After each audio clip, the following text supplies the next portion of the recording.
Good evening guys, wish you all a very very happy new year. Hope so ये साल आप सभी के लिए नई उम्मीदें, सफलताएं और खुशियों से भरा हुआ हो। तो कुछ दोस्तों की रिक्वेस्ट आ रही थी कि मैम थर्ड सेम का मटेरियल जो है वो हमें प्रोवाइड करा जाए एज वेल, ताकि हमें पता चल जाए कि अपनी फाइल्स को कैसे लिखना है।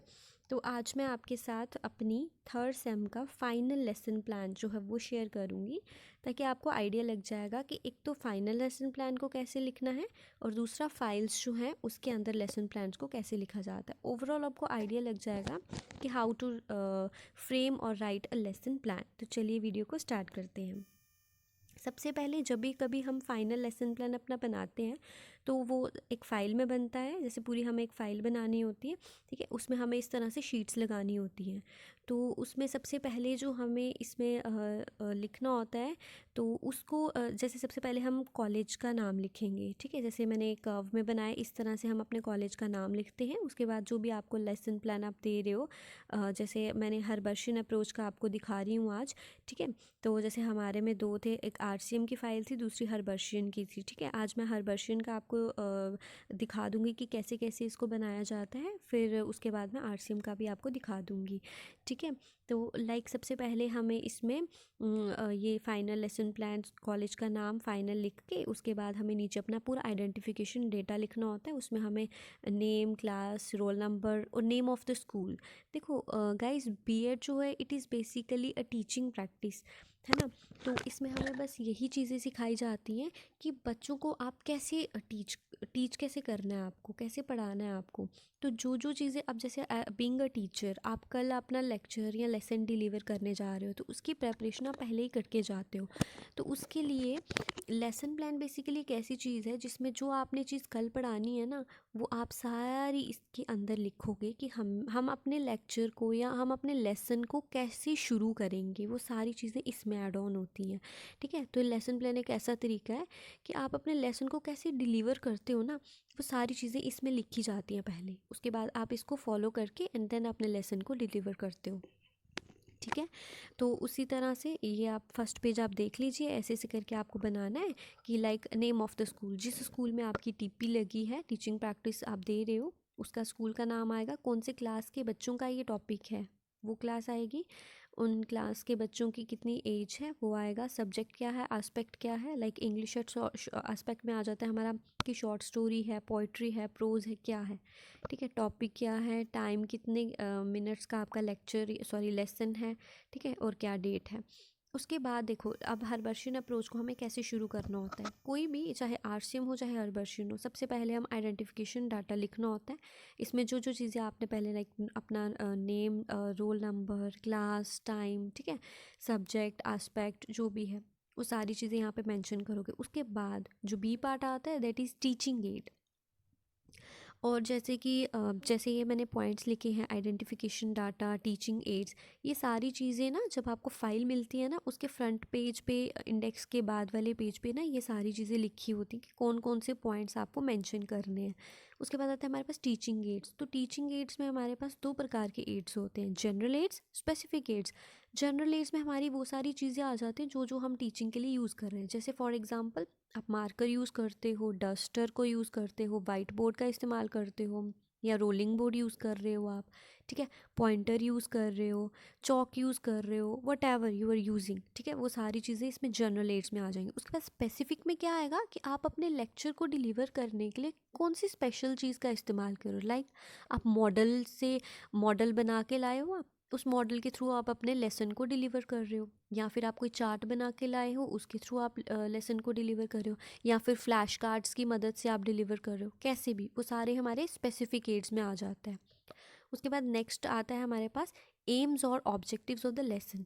आपके इस लेसन को डिलीवर करने के क्या क्या ऑब्जेक्टिव्स हैं, क्या एम है आपका भाई, ठीक है। तो इसमें भी दो प्रकार के एम्स आते हैं, एक जनरल और दूसरा स्पेसिफिक। जनरल ऑब्जेक्टिव्स में देखिए क्या क्या आता है कि एनेबल करना स्टूडेंट्स को कि वो अपनी कम्युनिकेशन कॉम्पिटेंसी को इन्हांस करें, कि उनके जो कम्युनिकेशन स्किल्स हैं, ठीक है, वो इंक्रीज़ हो, ठीक है। To develop and integrate the use of 4 language skills, ताकि वो इन 4 लैंग्वेज स्किल्स का इस्तेमाल कर सकें। रीडिंग करना, राइट करना, ठीक है। उसके बाद सुनना और बोलना, ये सारी चीज़ें वो अच्छे से सीख सकें। To enable the students to express ideas of the short story orally and in writing.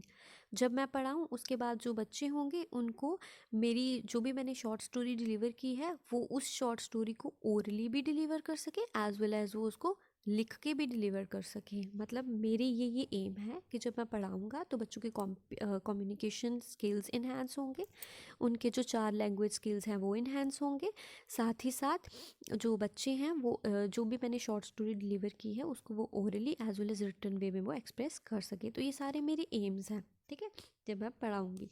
To develop in students a basic understanding of the topic, और बच्चों में जो भी मैं टॉपिक डिलीवर किया है उसके लिए, उस टॉपिक के लिए बच्चों में एक बेसिक अंडरस्टैंडिंग डेवलप हो जाए, ताकि कभी भी अगर उनको कोई भी पूछता है कि इस स्टोरी का समरी या क्रक्स क्या है, तो बच्चा जो है वो उस चीज़ को डिलीवर कर पाए। ठीक है, तो ये सारे मेरे एम्स हैं कि मैं ये चीज़ें जो है वो चाहता हूँ। उसके बाद स्पेसिफिक एम्स में हमारे पास क्या आ जाता है, to acquaint the learner to know the and understand the short story colours of rainbow. ठीक है, कि बच्चे जो हैं वो इसका पूरी इस स्टोरी को अंडरस्टैंड कर सकें जिसका नाम है कलर्स ऑफ रेनबो। तो मैंने ये टॉपिक चूज़ किया था। बाकी आप लेसन प्लान के लिए कोई सा भी, अब जो भी आपने टॉपिक अपनी फाइल में लिखा हो वो आप टॉपिक जो है वो चूज़ कर सकते हैं, या जो भी आपने पढ़ाया हो क्लास में बच्चों को। उसके बाद आते हैं मोटिवेशन क्वेश्चंस। तो मोटिवेशन में अब देखो, जब भी कभी हम लेसन को शुरू करते हैं ना, पहले हम बच्चों के साथ बेसिकली मतलब बेसिक इंटरेक्ट करते हैं, ठीक है। फिर उसके बाद हम उनको मोटिवेशन क्वेश्चंस पूछते हैं। मोटिवेशन क्वेश्चंस जो हैं वो मतलब रिलेटेड टू दिस, इसी टॉपिक से रिलेटेड हम क्वेश्चंस बच्चों को पूछते हैं, ताकि एक बच्चों के बीच में और स्टूडेंट्स के बीच में और टीचर के बीच में ना एक बॉन्ड डेवलप हो जाए, एक इंटरेस्ट पैदा हो जाए बच्चों के बीच में कि हाँ मतलब बच्चों को इंडल्ज करना कि जो भी टीचर आज टॉपिक पढ़ाने जा रहा है ना, ठीक है, उस टॉपिक को पढ़ाने के लिए पहले पूरा इन्वायरमेंट क्रिएट करना पड़ता है क्लास में। तो वो इन्वायरमेंट कैसे क्रिएट किया जाए, मोटिवेशन क्वेश्चंस पूछ के।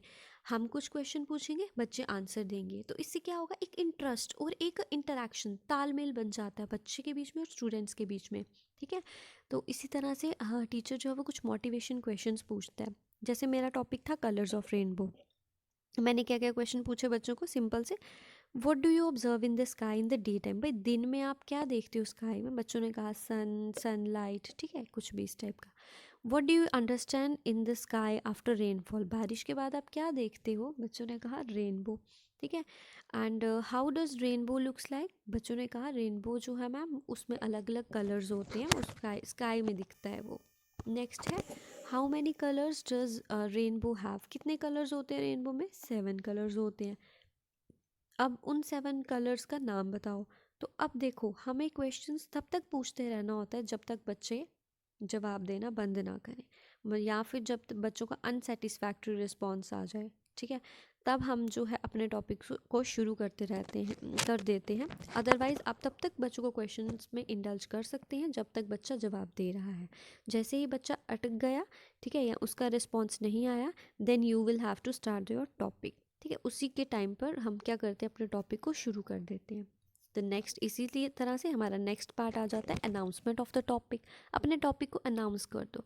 हमने देखा कि that students are not able to answer last question, तो अब हमने क्या कर दिया, अपने टॉपिक को शुरू कर दिया कि students today we are going to read the short story that is colours of rainbow, जो कि एक डोगरी शॉर्ट स्टोरी है रिटन बाय चंचल शर्मा। ठीक है, अनाउंस कर दिया आपने अपने टॉपिक को। उसके बाद आप टॉपिक को कैसे प्रेजेंट करोगे, टॉपिक की अनाउंसमेंट हो गई, अब प्रेजेंटेशन की बारी आती है। तो प्रेजेंटेशन में ये 4 चीज़ें लिखनी होती हैं हमने, content, pupil teachers activity, students activity and WB summary, मतलब वाइट बोर्ड समरी, या BB समरी भी आप लिख सकते हो, ब्लैक बोर्ड समरी, जो भी आपने यूज़ किया हो आप उसका नाम मेंशन कर सकते हैं यहाँ पर। तो सबसे पहले कंटेंट में हम लिखते हैं, to know more about the short story colours of rainbow, की शॉर्ट स्टोरी के बारे में जाना, वो सारी हमारी कंटेंट में आ जाएगा। प्यूपिल टीचर एक्टिविटी, प्यूपिल टीचर कौन होते हैं, हम लोग, जैसे अभी हम लोग BEd कर रहे हैं तो वी आर प्यूपिल टीचर्स, ठीक है, हमको प्यूपिल टीचर्स कहा जाता है। तो जो जो मैंने बच्चों को पढ़ाया है, जो भी मेरी एक्टिविटी होगी ना, वो इस पार्ट में आएगी। स्टूडेंट्स एक्टिविटी, बच्चों ने क्या किया, क्या बच्चों ने मेरे को कोई क्वेश्चन क्रॉस क्वेश्चनिंग की, या बच्चों ने रीड करना शुरू किया, जो जो भी चीज़ें बच्चे करेंगे वो स्टूडेंट एक्टिविटी में आ जाएगा। वाइट बोर्ड या ब्लैक बोर्ड समरी में आता है कि मैंने वाइट बोर्ड या ब्लैक बोर्ड पर क्या लिखा, वो सारा इस पार्ट में आ जाएगा। ठीक है, होप सो आप सबको मेरी एक्सप्लेनेशन जो है वो समझ आ रही होगी। और अगर आपको कहीं पे भी डाउट होता है तो you can ask me, you can message me on my Telegram channel. आप वहाँ पे मेरे को कुछ भी क्वेश्चन जो है वो पूछ सकते हैं। तो प्यूपिल टीचर एक्टिविटी में जैसे मैंने लिखा है कि pupil teacher ask the student to open their text books on the page number 92 and wrote the topic on the white board. कि प्यूपिल टीचर ने बच्चों से कहा कि आप अपने टेक्स्ट बुक का पेज नंबर 92 पे खोलो, और उन्होंने टॉपिक को जो है वो वाइट बोर्ड पे लिख दिया। तो ये आ जाएगा प्यूपिल टीचर की एक्टिविटी। अब बच्चों ने क्या किया भाई, बच्चों ने ओपन कर दी अपनी बुक्स। वाइट बोर्ड समरी पे मैंने क्या लिखा, मैंने लिख दिया शॉर्ट स्टोरी का नाम रिटन बाय चंचल शर्मा। ये सारी चीज़ें मैंने वाइट बोर्ड पे लिख दी। नेक्स्ट है सेम कंटेंट में फिर वही उसका नाम आ जाएगा। इसका अपनी जो भी आपने शॉर्ट स्टोरी है, प्रोज है, पोएट्री, कुछ भी है, उसका नाम आ जाएगा कंटेंट में।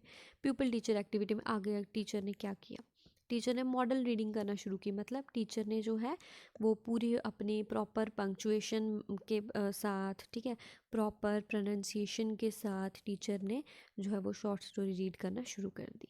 अब बच्चे क्या कर रहे हैं, प्यूपिल एक्टिविटी क्या हो गई उस टाइम पर, बच्चे जो हैं वो ध्यान से टीचर को सुन रहे हैं। ठीक है, वाइट बोर्ड समरी, अगर आप कुछ लिख रहे हो बोर्ड पे उस टाइम पे, तो you can write it in white board summary. ठीक है, उसके बाद आता है जब टीचर पढ़ लेता है उसके बाद इंडिविजुअल रीडिंग की बारी आती है कि अब प्यूपिल टीचर जो है वो स्टूडेंट्स को बोलता है कि अब आप क्या करो, इंडिविजुअली इस कंटेंट को रीड करो। ठीक है, तो अब स्टूडेंट्स जो हैं वो क्या करने लग पड़ते हैं, पैराग्राफ को रीड करने लग पड़ते हैं इंडिविजुअली लाउडली। ठीक है, नेक्स्ट आता है न्यू वर्ड्स। ठीक है, अब जैसे देखो, अब जब भी कभी हम नई स्टोरी रीड करते हैं, कुछ भी रीड करते हैं, तो वहाँ पर हमारे पास कुछ नए शब्द आते हैं जो हमने पहले कभी नहीं सुने होते, कभी नहीं पढ़े होते। ठीक है, तो अब न्यू वर्ड्स के को हमें बच्चों को एक्सप्लेन करना होता है। ठीक है, तो आप उसको क्या कर सकते हो, वो आपके ऊपर है कि आप उसको हिंदी में एक्सप्लेन करना चाहते हो, इंग्लिश में एक्सप्लेन करना चाहते हो। ठीक है, तो आप वो चीज़ें जो है वो वाइट बोर्ड पर लिख के बच्चों को एक्सप्लेन जो है वो करा सकते हैं, और बच्चों को बोल सकते हैं कि ये न्यू वर्ड्स को अंडरलाइन करो। ठीक है, अंडरलाइन करके और जो मैंने मीनिंग्स बताए हैं इनके, वो आप अपने अपने बुक में या नोटबुक में नोट डाउन कर लीजिए।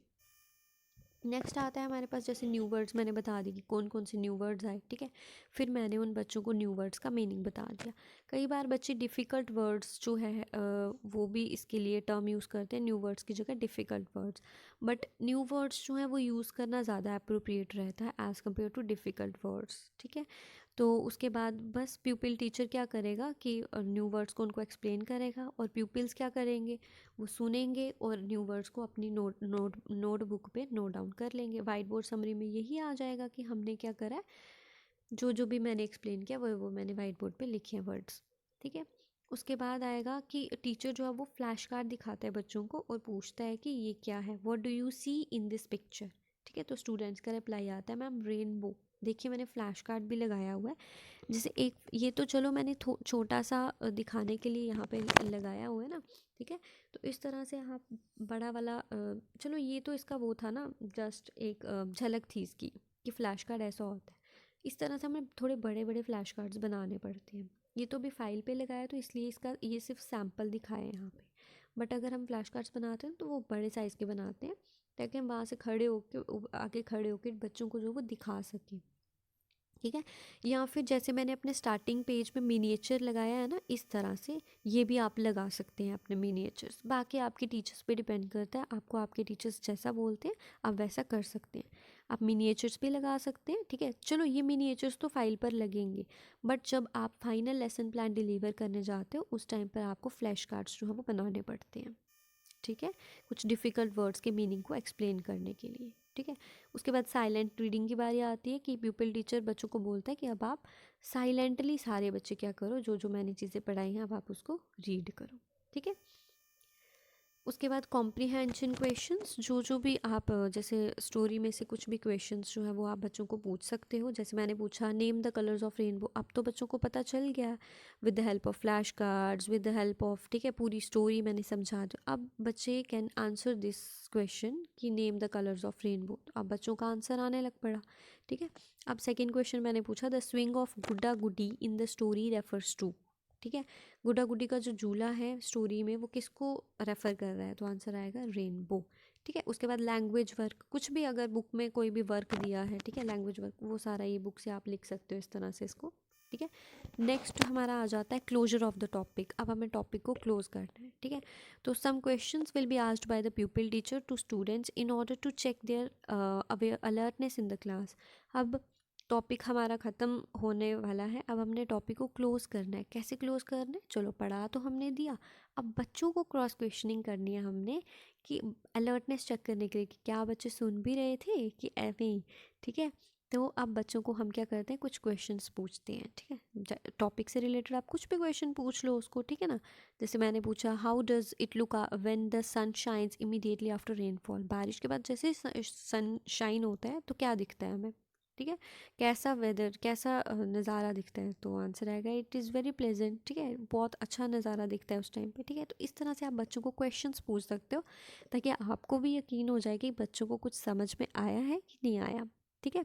उसके बाद है जनरलाइजेशन, ठीक है। जनरलाइजेशन में आप कोई भी क्वेश्चंस डाल सकते हैं, लाइक मैंने क्वेश्चन डाला है what did the narrator observe when he looked out, ठीक है। ये मैंने बुक के क्वेश्चंस ऐड कर लिए थे, ठीक है। उसके बाद फिल इन द ब्लैंक्स आप इस तरह से ऐड कर सकते हो। उसके बाद लास्ट में आपका टॉपिक ख़त्म हो जाता है जब, ठीक है, जनरलाइजेशन के बाद आप बच्चों को क्या देते हो, होमवर्क देते हो। होमवर्क यानी होम असाइनमेंट देते हो आप, ठीक है। उसमें आप कोई भी क्वेश्चंस बच्चों को जो है वो दे सकते हो, ठीक है। जैसे हमने तो इसमें बुक में से ही बच्चों को क्वेश्चन कहा, क्योंकि अब हमने पूरी अगर स्टोरी बच्चे को समझा दी है इंग्लिश में, हिंदी में, जैसे भी करके, ठीक है। अब बच्चा जो है अगर उसको स्टोरी समझ आई है तो ही और she can answer every question, ठीक है। जो भी बुक से पूछा जा रहा है वो उस क्वेश्चन को आंसर कर सकता है, ठीक है। तो उसी वे से हमें बच्चों को होमवर्क देना होता है। जैसे मैंने 2 क्वेश्चंस दे दिए और 2 वर्ड मीनिंग्स दे दिए थे बच्चों को, ठीक है। तो इस तरह से हमने जो है वो अपने लेसन प्लान को लिखना है, ठीक है। गाइस होप सो आपको इससे काफ़ी हेल्प मिली होगी, ठीक है।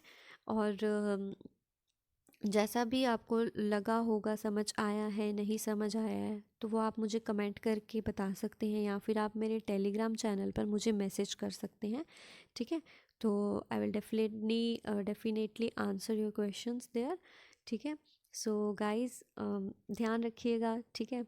होप सो ये साल सबके लिए खुशियाँ लेकर आए, ठीक है।